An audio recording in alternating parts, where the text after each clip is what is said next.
Saudi Arabia has announced sweeping rental reforms for Riyadh following directive.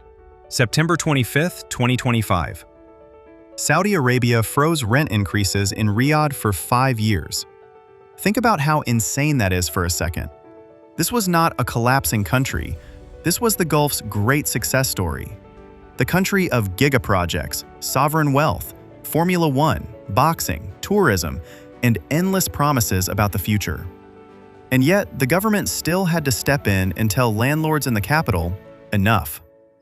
When a boomtown needs a rent freeze, it means life for ordinary people has become much harder than the headlines suggest. This is the dark side of Saudi Arabia. Because on paper, Saudi Arabia looks like a triumph.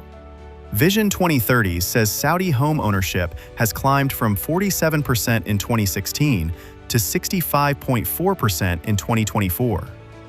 Non-oil GDP grew 4.5% in 2024. Unemployment among Saudis fell to a record low. The state tells a story of modernization, diversification, and upward mobility. And to be fair, some of that story is real.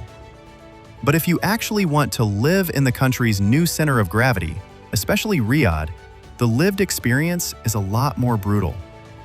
The national success story is colliding with local affordability, and that is the first thing the statistics make clear. Saudi Arabia's inflation rate looked contained, sitting around 1.6% in August 2024 and 2.0% in January 2025. Sounds manageable, right? Not really. In August 2024, housing rents were up 10.7% year over year. In January 2025, rents paid for housing were up another 9.7%, and housing-related costs were up 8%. Housing alone carries a 25.5% weight in the CPI basket.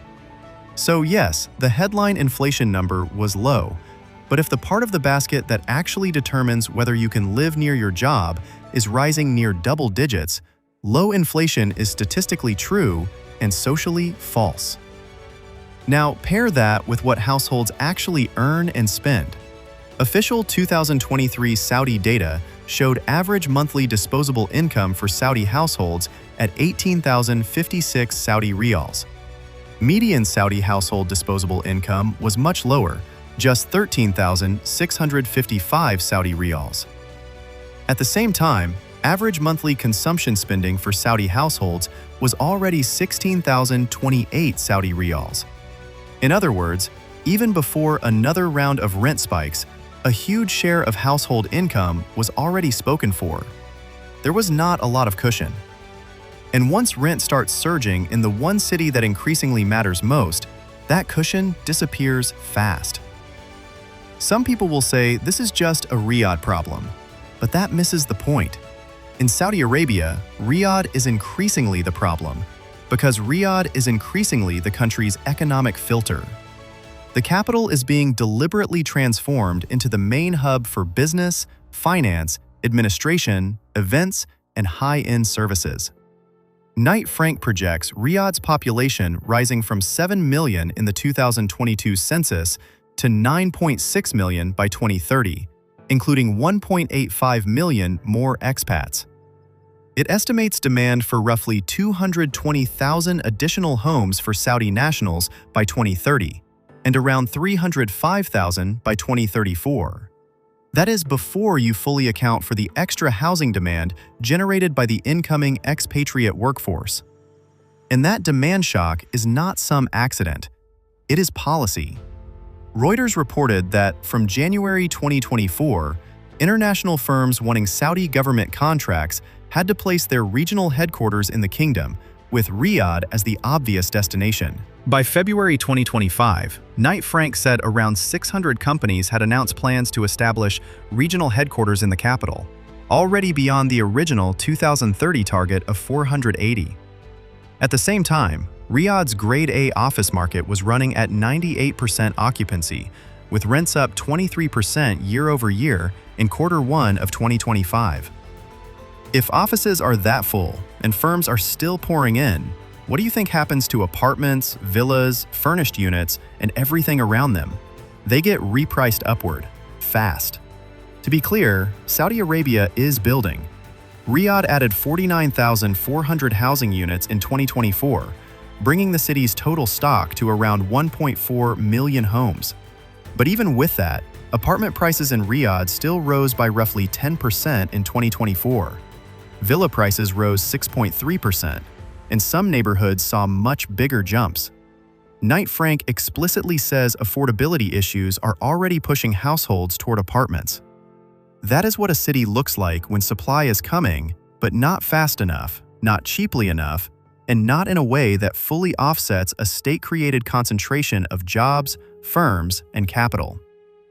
The future may be under construction, but the current market is being repriced right now.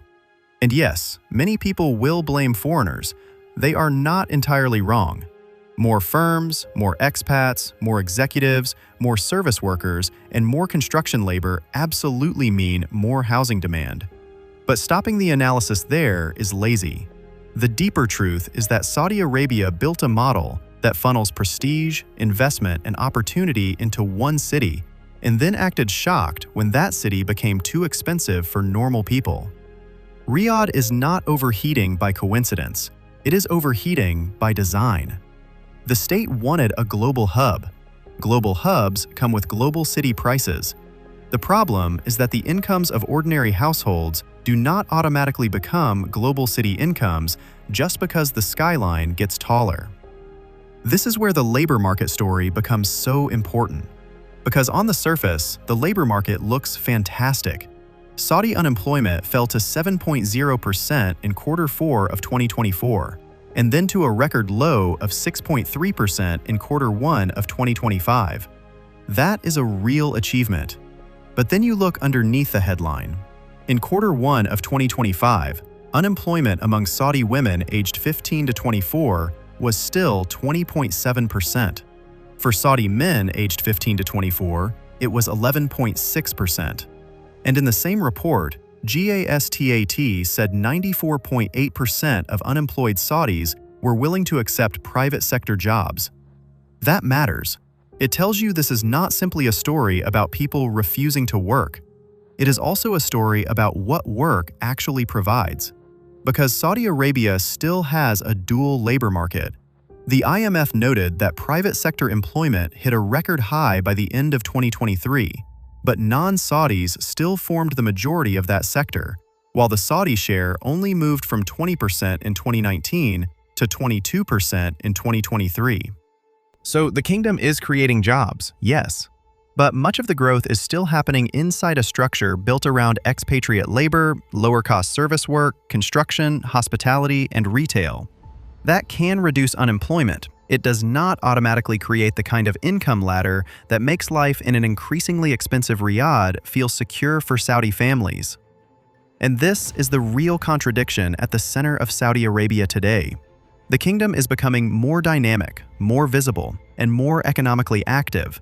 But activity is not the same thing as affordability. If rents are climbing close to 10% year over year, and some parts of the Riyadh market are rising even faster, then even a labor market that is improving can still feel broken to the people living in it. You can have more jobs and less security at the same time. You can have growth and still feel squeezed. You can have a national transformation and still feel personally excluded from it. That is exactly what happens when the cost of participation in the new economy rises faster than the average household's room to absorb it. But housing and labor are still not the deepest layer. The deepest layer is the model itself.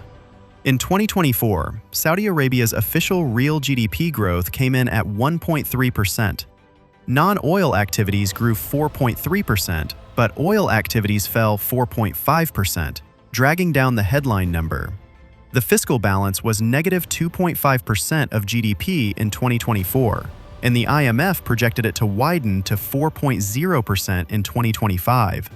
Public debt stood at 26.2% of GDP in 2024 and was projected to rise to 29.8% in 2025. The current account also moved into deficit, so the boom is real, but it is not yet a fully self-sustaining private sector miracle. It is still heavily shaped by oil, by the state, and by the financing power of the sovereign balance sheet. That matters because state-led transformation changes what gets built first. The IMF's Financial Stability Assessment said Saudi Arabia's financial system has experienced rapid credit growth and soaring real estate activity, supported by government incentives and driven by Vision 2030's state-led transformation. In plain English, the kingdom is not just diversifying, it is diversifying through construction, property, major projects, and aggressive urban development. That is great for transaction volumes, gleaming towers, and asset owners. It is much less great if you are the person trying to rent a decent place near where the opportunities actually are. So why has living in Saudi Arabia become impossible? Not because the country is collapsing, not because nothing is improving, and not because every problem in the kingdom is equally severe. It has become impossible because Saudi Arabia is succeeding in a narrow, concentrated, asset-heavy way. It is building a showcase economy faster than it is building a livable one. It is making Riyadh more important faster than it is making Riyadh affordable. It is creating jobs faster than it is creating broad household comfort. And until that changes, the kingdom's miracle will keep feeling like a miracle you can watch, but not fully join. That is the Saudi contradiction. The towers rise, the projects multiply, the numbers look impressive, but for a growing number of ordinary residents, the floor underneath them is getting more expensive every year. And when a country has to freeze rents in its own capital to keep the dream alive, that dream is already under strain.